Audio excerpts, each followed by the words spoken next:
تازہ ترین ویڈیوز کے لیے چینل کو سبسکرائب کر کے بیل آئیکن اور آل نوٹیفیکیشن پر کلک کریں تاکہ آپ کو ملے ہر اپڈیٹ سب سے پہلے۔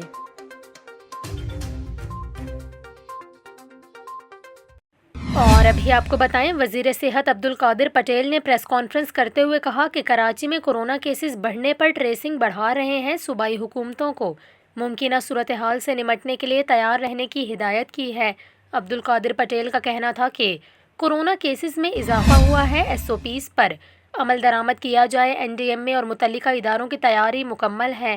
انہوں نے کہا کہ کورونا سے اموات کی شرح 1.5% ہے۔ شہری عید کے بعد سیر و تفریح کے مقامات پر جانے سے گریز کریں اور سماجی فاصلہ، ماسک اور سینیٹائزر کا استعمال یقینی بنایا جائے۔